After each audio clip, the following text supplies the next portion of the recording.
That was fun. I remember someone came up to me and was like, "Hey, why were you on TV showing your car the other day?" I was like, honestly, I didn't know anyone ever watched that.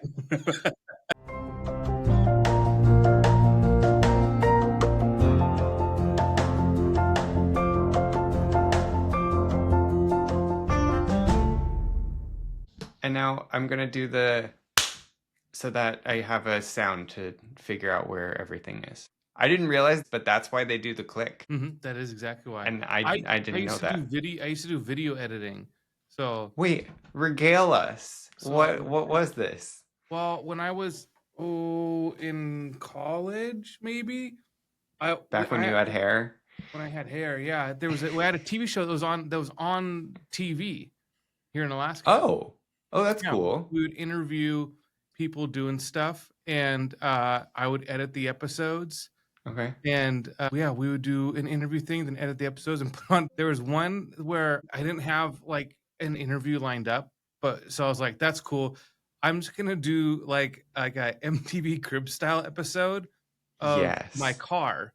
So Of your car? I didn't actually live in my car. I had an apartment, but I almost lived in it because I would go to work, I'd go to school, and then I'd go do this.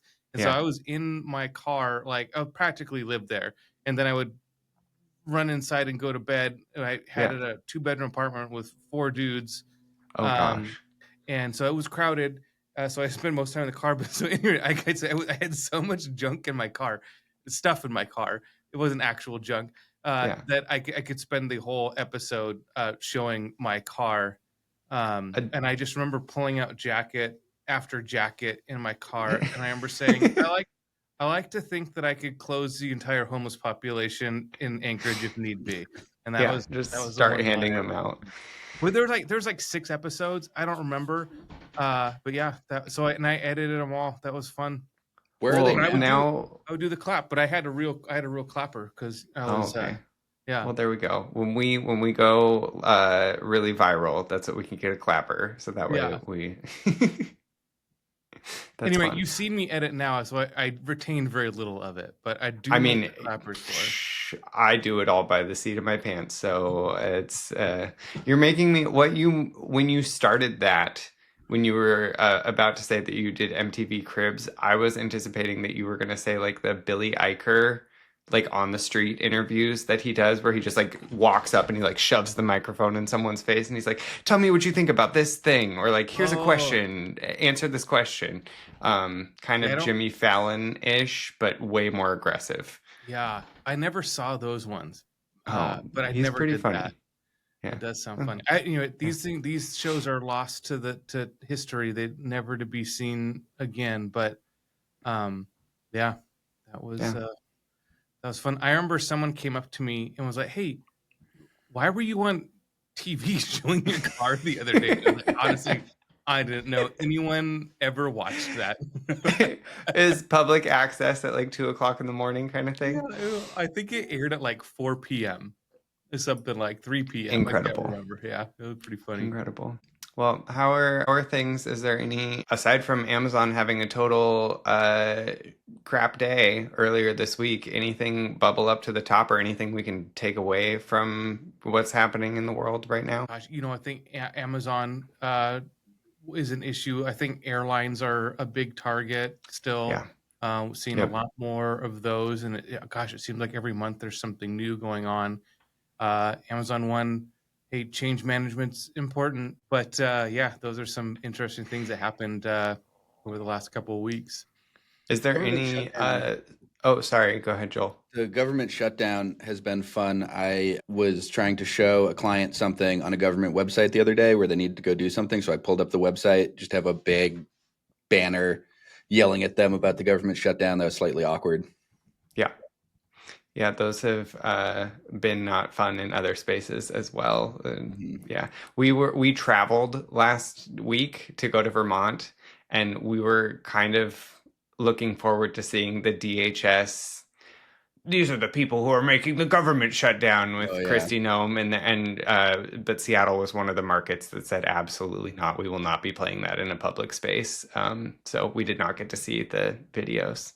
But yeah, it has been weird. I hope that it does not impact our ability to go down to Phoenix in a couple of weeks, because that, I mean, once you stretch that far, you start actually seeing things fray. So, One thing that's yikes. confirmed is it is not affecting the CMMC phased rollout. That Oh, is all okay. proceeding on schedule, confirmed by the Cyber AB, at least at this point in time. So, Well, you heard it here first. Government shutdown, not stopping CMMC. So you better stay the course. Is there any like solace or I guess steps that people can take if your entire organization is say linked to AWS? Is there anything that you could do, should do, or in light of what happened, changing business practices if you are all on one boat? Yeah, I don't know. I mean, that might be out of the scope of this too, but Yeah, uh, I I'm just think I think it's like, I mean, that's just a concern when you go into cloud, and if you're 100% on a cloud, if they have an outage, you have an outage. Now, yeah. I think judging those practices against when it was internal, what those outages that you had, they still have pretty good uptime, but this one obviously affected a lot of people for Yeah. a significant amount of time. Yeah. It impacted me slightly because that's how we do our website. And so I couldn't make any changes to our website. And that was like my one big task for Monday. So hooray. it got me really bad. I was opening a new bank account with KeyBank, who I guess hosts a lot of their stuff on AWS, and it was like an hour and a half process of them manually filling out Oh. things on paper because they couldn't get to their tools and stuff. It was horrible. Yeah. Joel and I are doing the same thing, but a little bit different right now. Joel's purchasing a house and I'm refinancing my house. And we had Wow. the same, we were going through the paperwork side of things. And the lady called us and she was like, I'm so sorry. I just have not been able to access any of our accounts all day. So this is just where we are. And it's like, it's okay, lady. It's not your fault. We get it. Topics that we have for today that we're going to review in the CMMC front seems how we touched on that now, and it is moving forward despite the government shutdown. We're going to talk a little bit about the differences between RPOs, what makes an RPO better or worse, a little bit about the level 2 misinformation. I know that you guys have been on the ground speaking to people about their level 2 assessments and getting certified. So some myths that we have heard, and then we just want to hit once again. There's a timeline, and it is in place, and it is moving forward. So that's what we're going to touch on today. So I guess we will start with the RPO conversation. This is outside of my bubble, so I'm just going to let you guys jump in. Not all RPOs are created equal, but what makes one better than the other? Yeah, I threw this one in there because we've had a number of calls over the last few weeks about people saying, "Hey, we've been having someone help us with CMMC, and we don't think it's getting done correctly. So we're a little concerned about it, and so we want to talk to somebody and find out what to do." And so I spend my time on those calls just educating people on, hey, whether you use this or not, just make sure you're looking for these things in an organization.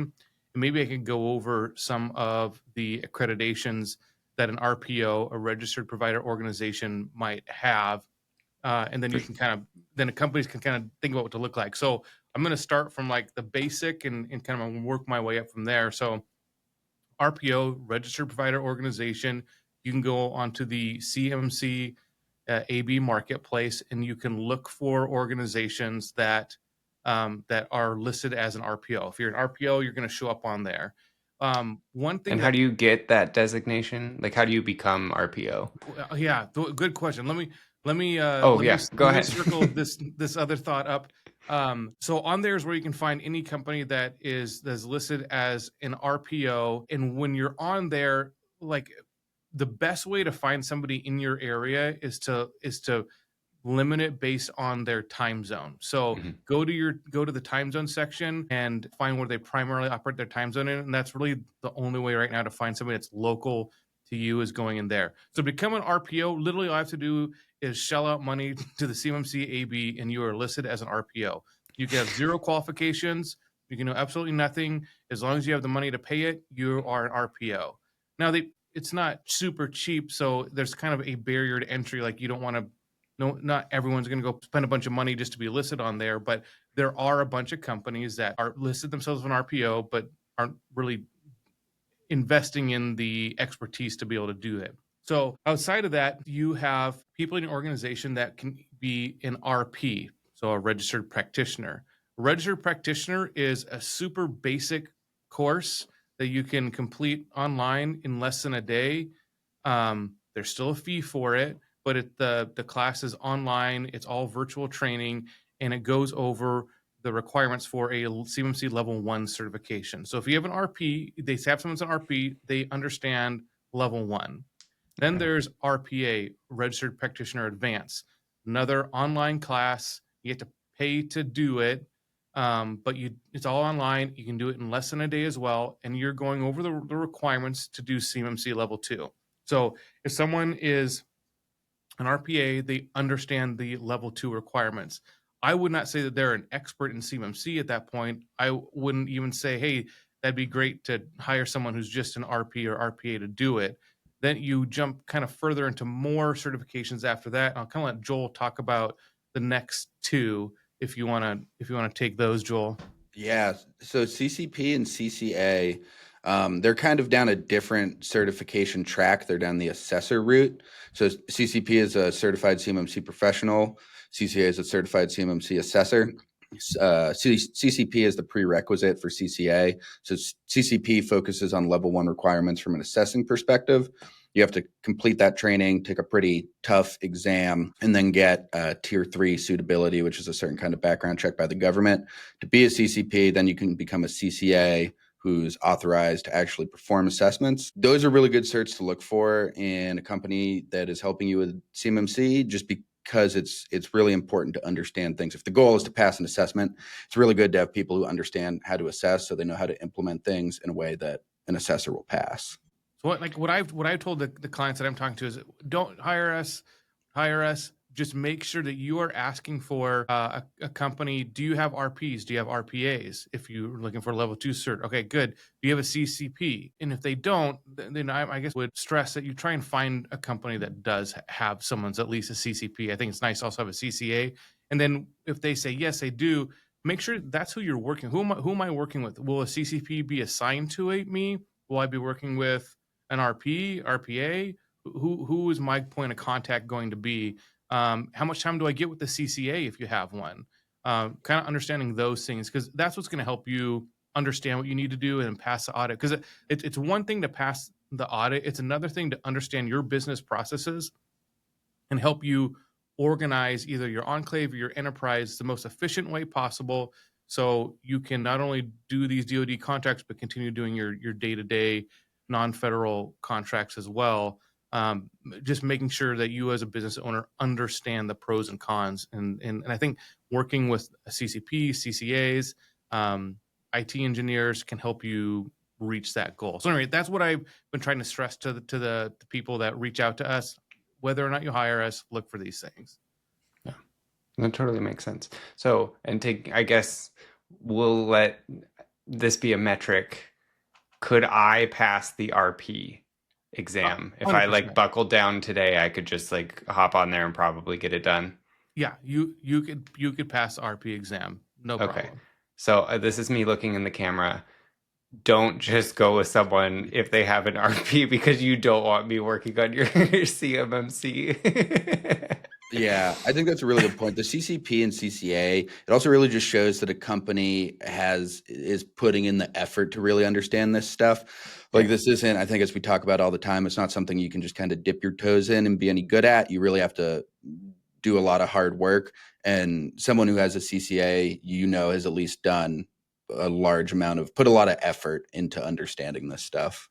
Yeah, no, that totally makes sense. There's not a huge bucket to pull from, as far as RPOs that have these credentials, but they are out there. So, look for them, use the marketplace, try and find them. And so the people who are reaching out most frequently for this type of work, you have your level 1, 2, and 3. So we've talked in the past about how level 1, many people can complete their level 1 in-house with a cursory understanding of their environment and what is going on. But level 2 is really where you're doing this type of outreach and looking for these, an organization that has a mix of individuals to help you get through that level 2 assessment. And so I have here the level 2 misinformation continues. I mean, we've kind of touched on this in the past, but I know that you guys have had even more interaction and engagement with people seeking level 2. So what are you hearing that is, I guess, misinformation or misunderstanding? I don't know how you want to actually label it, but what's on the ground?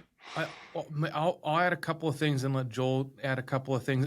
We've had people reach out saying, "Hey, we just got word by beginning of October, I need to have a level 1 certification submitted, and then I'm good to go."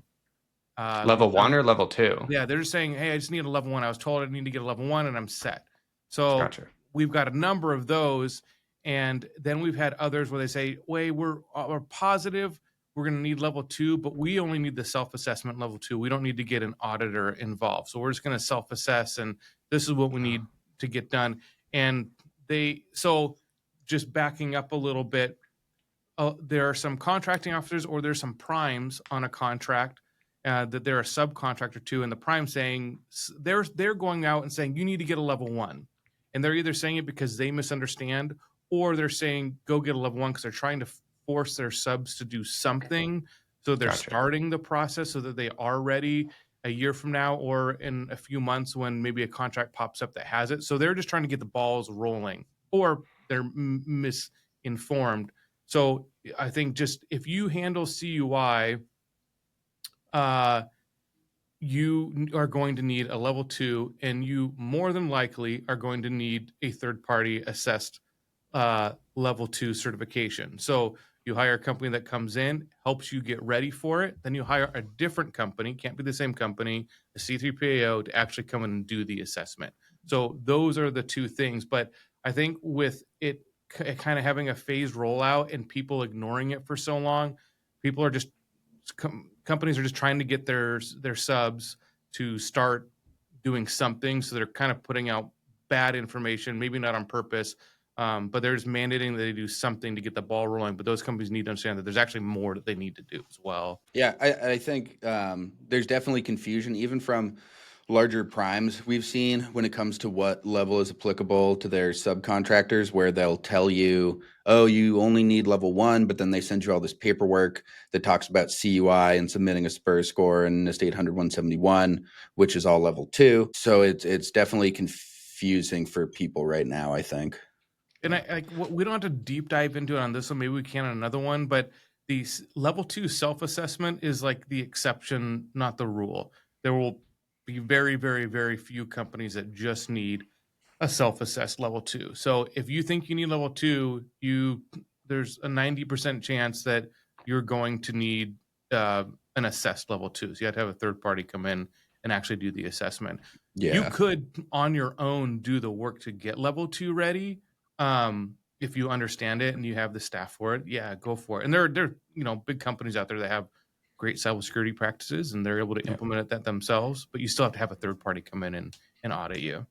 Yeah, and it's actually more than 90% for the odds you'll need a certification, or at least according to the DoD put out a specific estimate in the final rule for all this stuff that I think they said like 4% of companies will be able to self-assess is their guess. So, yeah, that's not a high number at all. No, yeah, very, very unlikely. So then I don't want to dive too far into this, but when you're talking about a level 2 self-assessment being, like a subset of people, is there a defining factor that could really be like, okay, you can look at yourself and know that you're a self-assessment company at level 2? I mean, I understand, 96% is pretty high, but so, yeah, kind of. There's a DoD memorandum that talks about when and what CMMC requirements to put into contracts. It was sent out to contract officers. What they say is that for CUI outside of the defense category, that's when you'll be able to self-assess. And then for CUI in the defense category, this is all available on like NARA, the CUI registry. You can see what's in those categories. But so, yeah, it comes down to that, what type of CUI you have, how well people understand what type of CUI they have, or even their contract officer understands it, is pretty up in the air. So it's hard to judge exactly. Joel, I'm just glad that there's someone who cares as much about the memoranda that come out as I do. Like, I would happily just sit and watch C-SPAN for a little bit. So I'm just glad I'm not alone in this world. Yeah, no, it's I mean it's important to know when you're trying to give people advice on this stuff. And that's Yeah. something I think, maybe circling back to like the RPO thing. There's a lot more that falls into CMMC than just understanding the controls, and all that falls wildly outside of the scope of like the RP training. So it's just another really important factor. Like, sure, you can understand the controls, but you understand the FedRAMP requirements and CUI, and there's way more that goes into this. I think one thing that we've run into recently is companies that are an external service provider that think they just need to change how they're providing services or put a couple controls in place. Oh, we're going to do it this way instead of this way, when there's actually a lot more than that. Like, you need to understand, at some point, some of these tools need to be FedRAMP certified. And so it's not just putting changes in place. It's a pretty significant lift to go ahead and do that. So yeah, I don't know, something that just kind of popped in my head. Yeah, it's a pretty common refrain, I feel like, for us at this point, but it continues to be extremely true that if you have an external service provider, or like a managed service provider is what most people will know it as, and you have these requirements, there's a really good chance that they are unaware of how difficult it's going to be for them. We've had a handful of really interesting calls doing gap assessments for clients, and just realizing how unprepared some companies are for this. Well, hey, we're stepping in. We're stepping into that. Yeah. We're doing our own gap assessment of what is happening in the field and stepping into that gap. And it's been what's very nice to me. Again, I'm on the marketing side of things, so I just hear, what the clients are asking, maybe on the very, very front end or somewhere along the way when we're receiving feedback. And for them to give that sigh of relief of like, oh my gosh, somebody's answering these questions in a way, that makes me happy to help out this team. So patting ourselves on the back on our own podcast is what's going on right now. I have another piece of misinformation to add that's not on Oh our yeah, outline here. You go ahead. don't, if you're watching this podcast, you don't need level 3. I don't know where people keep getting this from, but we hear it on like half the calls we have. Someone talks about how they want to get level 3, which isn't even possible right now, and almost certainly won't be required for anyone that we're ever speaking with. So Yeah. just don't worry about it. These are the people in the back rooms of the back rooms of the back rooms that know things that we don't know. Yeah. Okay. Appreciate that. Okay, so I guess we'll fold all the other parts into the final. What is the rollout looking like now? So I know that what, 2 weeks? 2 weeks from level 1 being required in contract, November 10, the big date. We're still on board for November 10 for CMMC level 1 self-assessments, requirements, and contracts. Mm-hmm. And then we're just rolling right into level 2 a year out from that date, correct? Yeah, at the latest. At the latest. So yeah, same timeline, November 10th, everything goes live. Level 1 is in contracts. Level 2 can be in contracts, but isn't intended to be fully until November 10th, 2026. But yeah, it can be put in at so-and-so's discretion, and your prime can tell you to do it whenever they want. So Your prime can tell you to do it whenever they want, meaning can they change a contract that exists to say now you must have this? Ooh, so that gets into legal territory. I don't quite know. I would say, I think the way I would iterate it is there are primes out there that might be mandating that their subcontractors get a level 2 so that they are ready to go, or that they say that you need to have it at a certain date. This is not a requirement of the DoD contract per se. It might be a contract officer might put it in there, but up until 2026, it won't be guaranteed to be in a contract. But a prime can tell their subcontractors whatever they want, Okay. try and get them to get the ball rolling. And we've spoke to some primes before. We're like, hey, yeah, we had to start weeding out some of these subs that just aren't going to do it. So we're telling them to get on the ball and start going towards this process. And if they don't, then they're not going to work with them at all. But that's between the prime and the sub. it's not really a part of necessarily the contract, but it could be. There could be a contract that comes up January, December 1st, November 11th. That's like, hey, you have to have level 2 in it, and someone can't bid on it unless they have it. So they're trying to get their ducks in a row. Okay, that makes sense. Joel, you have any other insight on that timeline situation or things people should care about? No. I think Okay. that covers it pretty well. Okay. I think that's the majority of the things that we have going on right now. So if you are interested in meeting up with us sometime in the near future, we're traveling, which is exciting. Joel and I will be down at the Society of American Military Engineers, same small business conference in Phoenix on November 19, I 19th, I think. think. Yeah, 19 through 21. So if you're out there in SAME land or CMMC land and happen to be floating through Phoenix, we will be there. I understand that CMMC is not the major contingent of why people might be going there, but you will need it most likely if you're doing military contracts in engineering. Anything else? Also, Anybody? Oh, go ahead. The Alaska General Contractors Forum or something. We're there, not presenting or anything, but at least I think Joshua will be there hanging out at their CMMC talk. Okay. So if you recognize them, November 12th go. in Anchorage here. So if you're at the ACG, I'll be there. Sounds great. You guys have anything else to add? Any fun tidbits to sign before we sign off today? No, I'm glad it's Friday. I'm ready for a weekend. Oh my God, you have no idea, Josh. Yeah, I'm gonna make myself a cocktail tonight and go to bed early.